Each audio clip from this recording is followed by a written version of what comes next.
Good morning. For my Advent devotional, I chose the story in the Gospel of John where Jesus appears to Mary Magdalene. And I'd like to just read the scripture first to you. It's John chapter 20, verses 11 through 18. Now Mary stood outside the tomb crying. As she wept, she bent over to look into the tomb and saw two angels in white where Jesus' body had been, one at the head and the other at the foot. They asked her, "Woman, why are you crying?" "They have taken my Lord away," she said, "and I don't know where they've put him." At this, she turned around and saw Jesus standing there, but she did not realize it was Jesus. He asked her, "Woman, why are you crying? Who is it you are looking for?"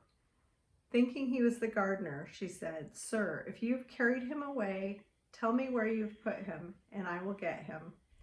Jesus said to her, "Mary." She turned towards him and cried out in Aramaic, "Rabboni," which means teacher. Jesus said, "Do not hold on to me, for I have not yet ascended to the Father. Go instead to my brothers and tell them, I'm ascending to my Father and your Father, to my God and your God." Mary Magdalene went to the disciples with the news, "I have seen the Lord," and she told them that he had said these things to her. Now, we've often heard that Mary Magdalene was a prostitute, and there's really no evidence of that. The scripture does say that she had demons, and I believe she probably had many flaws. I've had demons, and I certainly have plenty of flaws myself, so I can relate. It seems that Mary's relationship with Jesus changes her in a very profound way. Again, I can relate to that. I'm supposed to pick out just one or two verses here, but they're all so rich that I can't. So, sorry, Brad, there's one of my flaws. First of all, Mary Magdalene shows up to the tomb when the other disciples have scattered. I've heard her called the patron saint of showing up. And I love that because sometimes it feels like all I can do or bring to a situation is to just show up. And the angels don't say to Mary, "Be not afraid," or "Fear not," like angels often do. And I wonder if they could see that at that point, Mary Magdalene was just so far beyond fear. And then Jesus sees her grief and calls her by name, Mary.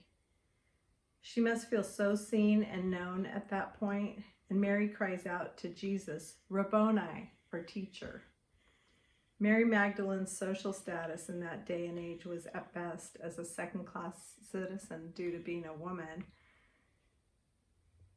And yet Jesus appoints her to be the apostle to the apostles.